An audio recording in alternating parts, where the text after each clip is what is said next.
사랑하는 성도 여러분, 오늘 잠언 5번째 시간입니다. 오늘은 잠언 2장 11절에서부터 함께 보시겠는데요. 어제 함께 보셨던 10절의 말씀을 좀 보고 넘어가도록 하겠습니다.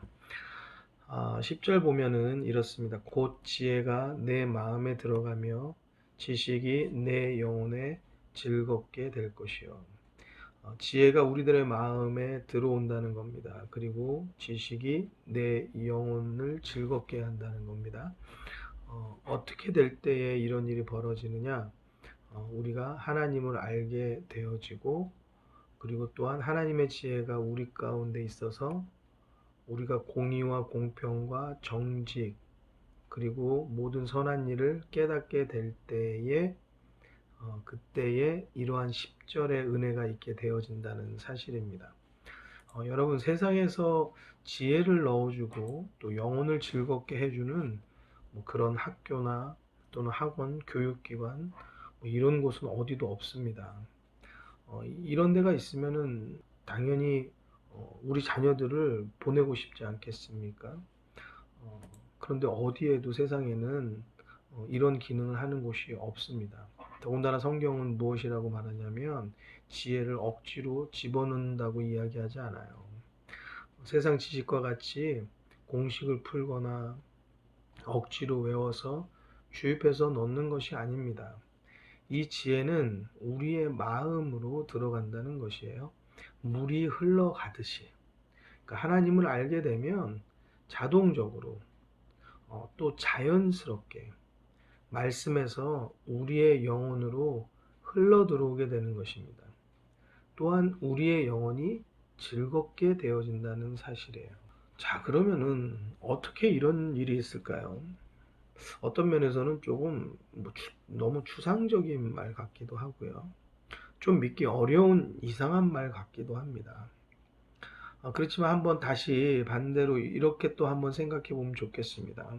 세상 공부도요, 이것보다 더 많은 노력을 하고요, 땀을 흘려서 얻습니다. 공부에 주력하는 학생들 보세요. 또는 고3들 보세요. 너무너무 힘겨워하죠. 근데 하나님의 지혜를 얻는데 이 정도? 이것은 그렇게 어려운 일도 아니지 않은가 생각해요. 더군다나 우리가 해보지도 않고 추상적이다 라고 결론을 내리는 것, 이런 것은 좋은 방법이 분명히 아닐 것이에요.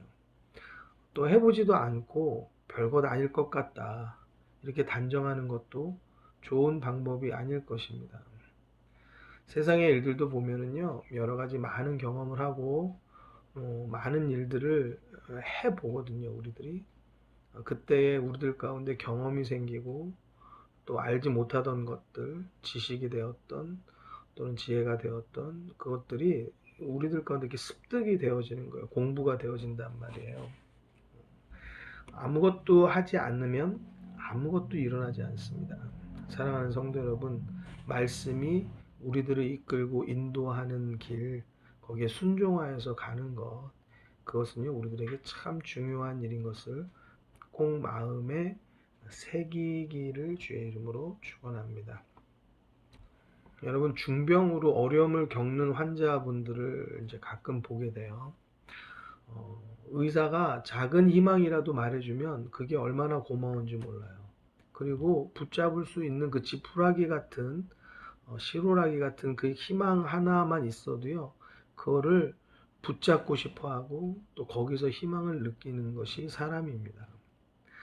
그때는 무엇이든지 건강할 수만 있다면, 회복될 수만 있다면 무엇이 되든 하게 되는 거예요. 뭐 거리가 멀다고요? 이런 거 상관없습니다. 건강해질 수 있다는 희망만 있다면은요, 그거 하려고 하는 게 우리들이거든요. 사랑하는 성도 여러분, 지금 잠언의 말씀은요, 건강 그 이상, 우리들의 육신의 것들 그 이상, 우리가 하나님의 지혜를 얻는 길을 설명하고 있습니다. 이 지혜를 얻기 위하여, 이 지혜를 얻기 위해서 우리의 마음을 하나님께 집중하게 되기를 주의 이름으로 축원합니다. 그래서 우리가 하나님을 알게 되면은 공의와 공평과 정직과 모든 선한 일을 깨닫게 된다는 것이에요. 지혜가 우리 마음에 들어오고 지식이 우리의 영혼을 즐겁게 한다는 것입니다. 사실 이 신비로운 상황이 어떠한 것인지 우리가 정확히 설명하거나 정확히 알 수 없지만요. 우리가 마음의 소원을 가지고 말씀에 귀를 기울여 보기를 바랍니다. 그러면 하나님께서 우리들에게 주시는 은혜를 우리가 체험하게 될 것이에요. 어떻게 보면은 이런 설명은 어떨까 싶습니다. 여러분, 우리 처음 예수 믿을 때 있잖아요. 굉장히 힘들고 어렵고 또는 가난하고 또는 어떤 분은 건강에 큰 위험이 있고 여러 가지 많은 어려운 상황 가운데서 예수 믿으면서 우리들이 굉장한 소망을 얻고 기쁨을 얻은 것들을 기억하실 것이에요. 그때 사실 무슨 해결책이 우리 앞에 나타난 것도 아니에요. 그때 우리 앞에 무슨 문제가 해결된 것도 아니에요. 그런데 기도하니까 말씀 보니까 우리한테 막 소망이 솟는 거예요. 우리 마음 가운데서 기쁨이 즐거움이 생기기 시작하는 거예요. 그것을 통하여서 길이 발견되어지고 우리의 문제나 또는 우리 육신의 어려움들이나 이런 것들이 하나씩 풀어지는 것들을 우리 모두가 경험해 본 적이 분명히 있으실 거예요. 어떻게 설명할 수 있지는 않지만 분명히 하나님의 은혜가 우리를 붙들고 있다는 것을 느낄 때가 있거든요. 그러한 것과 같이 하나님의 지혜가 우리를 붙잡고 가시는 것, 우리를 인도해 가시는 것, 우리를 보호해 가시는 것, 이 하나님의 말씀이 우리에게 주시는 것과 같은 그 상황을 우리가 간구하여서 지혜를 구하여 나갈 때 우리는 충분히 경험과 체험의 역사를 얻게 될 줄로 믿습니다. 자, 이제 오늘 말씀 11절에서부터 함께 보시겠습니다. 11절입니다. 근신이 너를 지키며 명철이 너를 보호하여. 예. 우리를 지킨다고 해요. 무엇이 지키냐? 근신이 지킨다는 거예요. 근신은 무슨 뜻이냐면 말이나 행동을 삼가하고 조심하는 것을 근신이라고 해요. 그러면은 다시 풀어서 얘기하면 우리가 말이나 행동을 삼가하고 조심할 때에 그때에 우리가 지켜진다는 거거든요. 우리가 말이나 행동을 삼가하고 조심하는 건 언제든지 할 수 있잖아요. 그런데 생각보다 그렇게 살지를 못해요. 하나님의 지혜가 우리 가운데 있을 때에 이러한 근신이 우리 가운데 생긴다는 거죠. 또 명철이 너를 보호한다고 말씀하고 있습니다. 명철은 총명하고 사리에 밝은 것을 말하고 있어요. 그러니까 우리가 하나님의 지혜가 우리 가운데 오면 우리가 말이나 행동에 있어서 변화가 생겨나는 거예요. 그것이 우리를 지키는 기능을 한다는 거죠. 그리고 우리가 총명하고 사리에 밝게 되어진다는 것이에요. 거기에서 끝나는 것이 아니고 이 일은 우리를 보호하는 그러한 보호 역할을 한다는 사실입니다. 12절입니다. 악한 자의 길과 패역을 말하는 자에게서 건져내리라. 악한 자의 길을 일부러 따라가지는 않겠죠. 그렇지만 나도 모르게 속아서 가는 경우가 있을 수 있어요. 또는 우리 가운데 우리의 앞서 말한 것처럼 우리 스스로 거기에 이익이 있는 줄 알고 우리 스스로 자기를 속이고 이 길을 갈 때도 있단 말이죠. 그런데 하나님의 지혜가 들어오면 이 악한 자의 길에서 우리를 건져내신다는 거예요. 또 패역을 말하는 자에게서 건져내신다는 겁니다. 이 패역은 사람으로서 마땅히 하여야 할 도리에서 어긋나는 것들, 또 순리를 거슬러서 불순한 것들, 이런 것들 말이에요. 그러니까 도리에 어긋나고 불순한 자들에게서 건져내 주신다는 겁니다.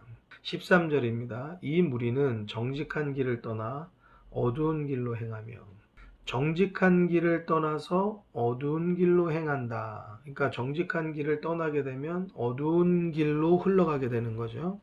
자, 그럼 결국은 어두운 길은 어떤 길이겠어요? 곧 거짓의 길이 되겠죠. 결국 거짓의 길은 어두운 길이다라는 것을 성경은 우리들에게 계속 말해주고 있어요. 근데 우리는 그 거짓을 너무 일삼는단 말이죠. 사랑하는 성도 여러분, 하나님의 지혜가 우리 가운데 오면은요, 정직과 거짓을 분별할 줄 알아요. 참과 거짓을 분별할 줄 알아요. 나를 도울 사람, 나를 해할 사람, 여러분도 분별할 줄 알아요. 여러분들 이러한 분별의 지혜가 이 잠언을 통해서 있게 되기를 주의 이름으로 축원합니다. 14절 말씀입니다. 행악하기를 기뻐하며 악인의 패역을 즐거워하나니. 행악은 모질고 나쁜 짓을 행하는 것을 말합니다. 그러니까 나쁜 짓 행하는 것을 기뻐하고 악인의 죄악된 것들, 패역 아까 말씀드렸죠. 도리에 어긋나고 불순한 것들, 불순한 말, 행동들, 이러한 것들을 즐거워한다는 거예요. 어떤 무리가 그렇습니까? 악한 자들. 15절 말씀, 그 길은 구부러지고 그 행위는 패역하니라. 여러분들 악한 자들이 어떤 때는 더 잘 사는 것 같아요. 거짓말하는 사람들이 더 이익도 많이 남기는 것 같아요. 더 뭔가 수단도 좋은 것 같아요. 여러분 우리가 보기에 때로 그렇게 유혹될 때가 있거든요. 그래서 그 꾀를 한번 배워보고 싶어서 귀가 솔깃할 때가 있어요. 근데 여러분 속으시면 안 돼요. 성경은 분명히 우리에게 말하고 있어요. 앞으로도 보시겠지만 잠언 24장 1절 말씀에 너는 악인의 형통을 부러워하지 말며 그와 함께 있기도 원하지 말지어다. 우리들이 옳지 않은 말인데도 불구하고 귀를 기울일 때가 있어요. 여러분들 옳지 않은 일에는, 죄악된 일은 우리 귀를 막아야 돼요. 그리고 선한 일, 옳은 일, 공의롭고 공평한 일에, 정직한 일에 오히려 우리는 귀를 여는 성도가 되어야 할 줄로 믿습니다. 15절 가운데 그렇게 해야 되는 이유를 정확히 말씀하시죠. 그 길은 구부러지고 그 행위는 패역하니라. 악인이 형통한 것 같지만 절대 형통이 결말이 아니라는 거예요. 그 길은 구부러진다고 분명히 말씀하고 있습니다. 시편 1편 6절 말씀에도 대저 의인의 길은 여호와께서 인정하시나 악인의 길은 망하리로다.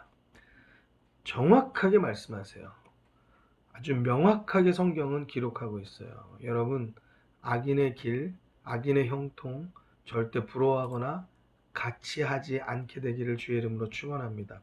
하나님의 지혜를 지금 말씀하고 있는데 지금 우리가 보시는 2장 11절에서 계속되는 말씀은 악인에게서 우리를 보호하신다는 거예요. 이 지혜를 갖게 되면. 그럼 악인과의 구별이 돼야 될 거 아니에요? 악인과 구별하기 위한 방법의 중요한 키가 뭐냐? 정직이라는 거예요. 공의롭고 공평한 것, 선한 길이라는 것이에요. 그것을 깨달아 알 때 우리가 분별이 되어지고 우리가 보호가 되어진다는 것을 우리에게 깨닫게 해주고 계시는 거예요. 악인은요, 형통할 수 없는 거예요. 그렇게 보이지만 절대 그럴 수 없어요. 성경은 명확하게 말합니다. 땅에서 끊어지겠다 말합니다. 사랑하는 성도 여러분, 우리만 이 말씀 깨달아서 알면 안 되겠죠. 지금 듣고 계시는 아내분이면 남편분에게 이것을 알게 하셔야 되고, 남편분이면 아내분에게 알게 하셔야 되고, 자녀분이면 부모님에게 알게 하셔야 되고, 부모님이면 자녀에게 꼭 알게 하셔야 돼요. 여러분, 우리가 늘상 말씀을 대하니까 이 말씀이 늘상 누구나 들을 수 있는 줄로 생각하지만 그렇지 않아요. 세상에서는요, 평생 동안도 이 말을 한 번도 들어본 적이 없는 사람들이 대다수입니다. 여러분, 그들이 듣든지 안 듣든지 그거는 그분들의 선택이에요.